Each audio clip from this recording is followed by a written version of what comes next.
김성환의 시사야.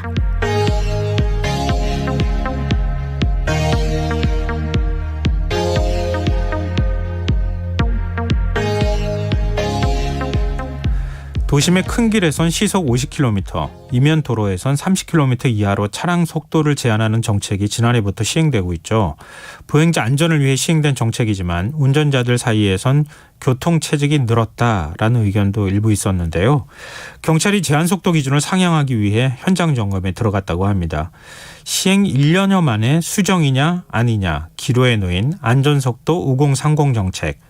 교통 전문가는 어떻게 바라보고 있을지 이수범 서울시립대 교통공학과 교수 연결해서 얘기 나눠보도록 하겠습니다. 교수님 안녕하십니까? 예, 안녕하세요. 네, 안전속도 5030 보행자 안전을 위해 지난해 4월 도입이 됐는데요.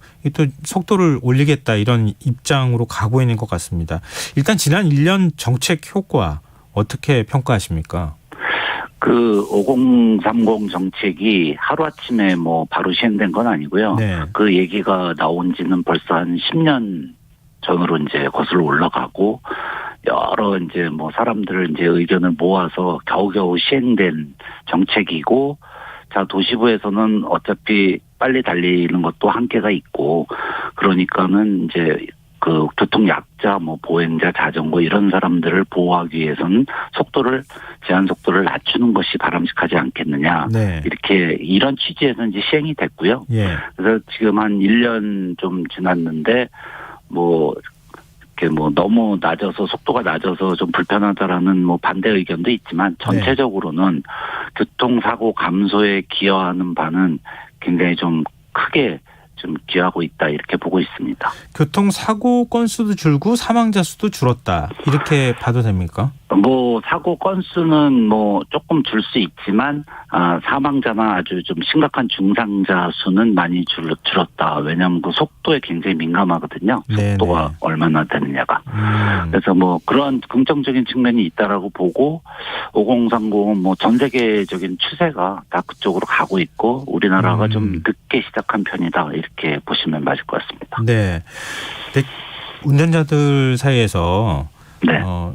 너무 속도가 느린 거 아니냐. 또 너무 일률적으로 적용하다 보니까 충분히 차량 속도를 낼 수 있는 곳에서 차량이 속도를 낼 수 없는 상황이 오니까 교통 정체가 발생하거나 그렇다. 이건 좀 너무 주먹구가 아니냐. 이런 지적들이 일부 있었어요. 이런 거에 대해서는 어떻게 생각하십니까? 예.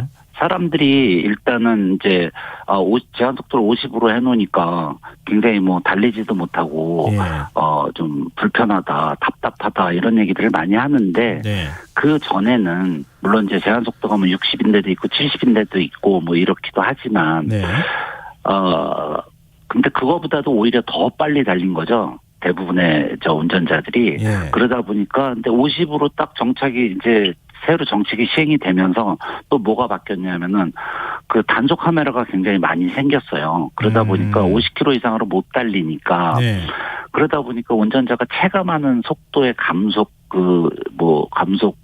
크기가 옛날에 막 7, 80 달렸는데 50밖에 못 달리니까 한 2, 30km가 줄은 것 같은 거죠.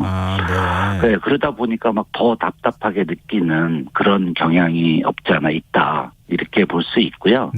그다음에 또 하나 말씀하신 그런 부분은 물론 이제 조금 이제 모든 도시부 도로를 이렇게 좀 유형을 좀 이렇게 나누지 않고 일괄적으로 50으로 한 거에 대해서 불만들이 좀 있고 그런 부분은 이제 조금 뭐 보행자가 뭐 다니는 사례가 거의 없고 그다음에 뭐 입체적인 뭐 횡단 시설이 있다라든지 이런 도로에 한해서는 처음부터 50을 적용하지 말고 뭐 60, 70을 이렇게 좀 적용을 했었으면 지금과 같은 이런 좀 이렇게 부정적인 의견은 좀 덜 나오지 않았을까 하는 좀 아쉬움은 있습니다. 네. 지금 뭐 시 경계 구간 10개소, 녹지 하천 주변 5개소, 터널 등 5개소, 광폭도로 4개소 이렇게 해서 모두 24개소가 상향 후보 구간으로 지정이 됐는데요. 시 경계 구간은 서울이랑 경기도랑 붙어있는 구간이고 하천은 노들로랑 강동 쪽 아리수로라고 하더라고요. 이 보행자 안전과는 좀 상관이 없는 지역이라고 봐야 됩니다. 예, 그렇죠. 근데 거의 뭐 자동차 전용 도로와 유사한 그 정도의 시설을 갖추고 있는 도로들이 이번에 이제 선정이 된 거니까 그래서 이번 정부가 들어와서 속도를 이제 5030을 전면 재검토해서 상향 조정을 하겠다는 이제 의지를 표명을 했는데 네. 근데 일반인들이 듣기에는 이제 제한 속도가 60으로 올라가나 보다 70으로 올라가나 보다 이렇게 생각할 수도 있는데 네. 지금 정부가 하려고 하는 것은 그 도로의 기능과 여러 가지 시설들을 종합적으로 고려를 해서 선별적으로 속도를 살짝 상향 조정하는 안을 검토를 하겠다. 그리고 시행을 하겠다. 이런 의지지 5030 정책 자체를 뭐 6030이나 뭐 7030 이렇게 바꾸겠다는 의미는 아니다. 저는 그렇게 해석하고 있습니다. 예. 그러니까 아예 그걸 기존에 있는 정책을 허물어뜨리거나 이런 건 아니고 일부 그렇죠. 보완할 부분만 보완하겠다 이런 그렇군요. 그렇죠. 예. 근데 이제 이런 문제가 있을 것 같아요. 일부 구간에 속도를 상향 조정을 하게 되면 다른 곳에서도 우리 지역의 이 도로도 좀 올려달라 이런 민원이 많이 제기될 것 같거든요. 그렇죠. 그래서 이제 상향 조정을 하기 위해서는 그 도로의 기능, 그다음에 시설적인 어떤 기준 이런 것들이 먼저 정립이 되고 거기에 거기에 맞춰졌을 때 기준을 충족했을 때만 상향을 검토해야지 무조건 뭐 민원에 의해서 그러면 모든 사람들이 다 이렇게 올려달라고 하죠. 그러니까는 정부에서는 그 제한 속도를 상향 조정하기 위해서 먼저 기준을 정확하게 설정을 해야 될 것이고 그 기준에 맞출 때만 검토가 들어가야 되는 뭐 이런 프로세스를 가져야 되지 않을까 싶습니다. 그럼 교수님은 제한 속도 일부 상향 움직임에 대해서 어떻게 보십니까? 뭐 저는 뭐 기능과 시설이 맞는다라고 하면 그러니까는 뭐 도로는 진짜 막 빨리 달려도 전혀 문제 없을 것처럼 보이면서 제한 속도를 50으로 이렇게 해놓으면 운전자들이 이렇게 좀 이렇게 반감을 가질 수도 있고 하기 때문에 사실은 운전자가 느끼는 속도로 제한 속도를 정하는 게 어떻게 보면 제일 안전한 속도다 이렇게 볼 수 있거든요. 그래서 저는 뭐 상향 조정하는 부분에 대해서는 아주 뭐 선별적으로는 그다음에 누가 봐도 여기는 상향 조정해도 좋겠다라고 생각이 드는 그런 도로들에 대해서는 상향 조정을 적극적으로 검토하는 것도 괜찮다 생각합니다. 네. 근데 그 해외 사례는 어떤지 궁금해요. 이 지금 5030 정책과 비슷한 정책들을 시행하고 있습니까?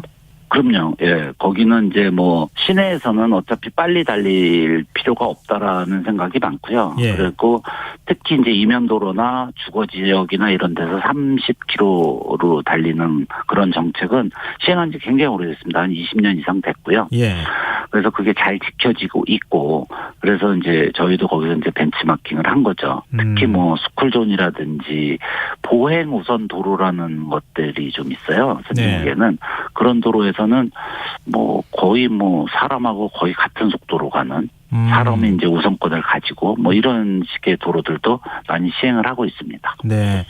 근데 지금 스쿨존 말씀도 하셨지만 스쿨존 제한 속도 상향 문제가 좀 논란입니다. 윤석열 정부가 대통령직 인수위원회 당시에 어린이가 다니지 않는 심야 시간엔 스쿨존 제한 속도를 상향하겠다 이런 이제 입장을 밝힌 바가 있는데요. 경찰이 올 하반기 8곳을 대상으로 시범 운영을 한다고 하더라고요. 이런 움직임은 어떻게 보십니까? 뭐 이제 원래 이제 기본적으로는 사실은 뭐 24시간 하는 게 뭐 단속을 하기도 좋고 그다음에 운전자 입장에서도 헷갈릴 것도 없고 그러니까는 바람직한데 워낙 뭐 이게 뭐 심야 시간대에도 뭐 이렇게 조금 속도를 조금 올려도 크게 문제가 없는 곳에 대해서 이제 상향을 하겠다, 검토하겠다 이제 이렇게 얘기를 하고 있는데 굉장히 좀 조심해서 접근을 해야 된다. 왜냐하면은 운전자들이 뭐 그 시간대에 우리가 이제 뭐 그 시간대 지금은 제한 속도가 40이다. 지금은 30이다. 우리가 그런 거에 익숙하지 않다라는 거죠. 운전자들이. 제한 속도가 막 시간대에 따라서 변한다? 이런 거에 익숙하지 않아요. 그럼 어떤 사람은 지키고 어떤 사람은 또 안 지키고 막 이러다 보면 혼란이 더 가중이 돼서 그로 인해서 또 더 부정적인 문제가 생길 수도 있기 때문에 제한 속도를 시간제로 운영하는 부분에 대해서는 굉장히 조심스럽게 접근해야 된다. 저는 그렇게 보고 있습니다. 이것도 외국은 어떻습니까? 외국은 뭐 그렇게 하는 나라도 있는데 대부분이 그냥 한번 뭐 30, 20 뭐 이런 제한 속도를 정하면 거기는 빨리 달릴 필요가 없고 그다음에 뭐 야간이라고 하더라도 아이들이 또 나오지 말라는 보장도 없잖아요. 그러다 보니까 그냥 24시간 지키는 것이 일반적입니다. 그럼 교수님은 지금 스쿨존 제한 속도 상향은 현재 그 30km로 규정되어 있는 거 그거 건드리면 네. 안 된다. 예. 이렇게 보시는 겁니까? 그럼 뭐 도시부에서는 저는 뭐 굳이 그걸 올려봤자 얼마를 올리겠어요. 40으로 얘기했어요. 40 정도 올리면은 뭐 많이 올리는 것 같은데 40, 예. 50. 예. 근데 그거보다는 이제 지금 지방 지역이나 이런 데는 뭐 밤에 사람들이 뭐 걸어다니는 사람들이 거의 없고 막 이런 도로에 대해서는 한번 검토해 볼 만하지만 도시부에서는 굳이 막 시간제로 뭐 이렇게 갖고 사람들 혼란만 가중시키는 이런 뭐 정책은 별로 바람직하지 않다라고 보고 있습니다. 그러니까 스쿨존 제한 속도를 시속 30km로 해놓고 난 다음에 확실히 네. 어린이 교통사고 사망자나 교통사고가 줄어들었다고 하는 통계는 있습니까?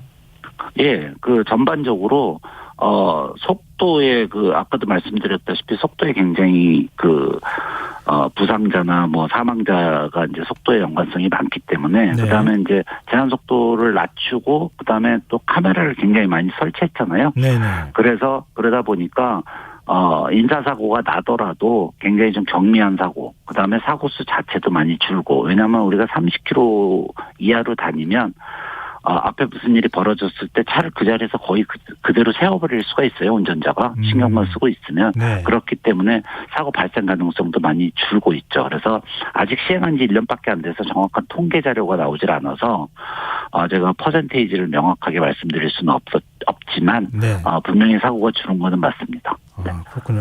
근데 지금 국내 교통사고 사망자 수는 감소 추세인데 사망자 네. 중 약 40%가 보행자로 예. OECD 평균 대비 2배라고 하더라고요.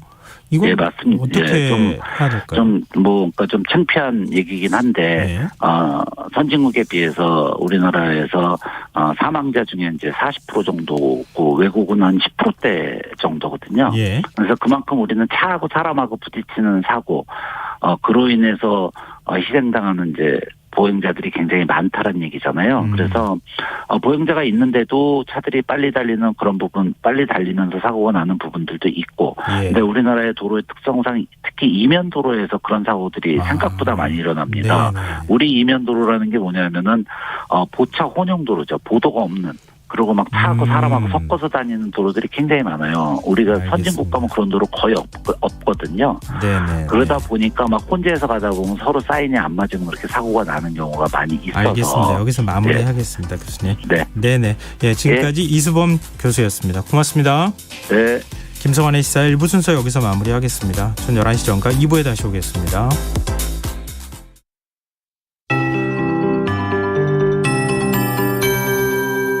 KBS 58분 날씨. 내일은 전국이 대체로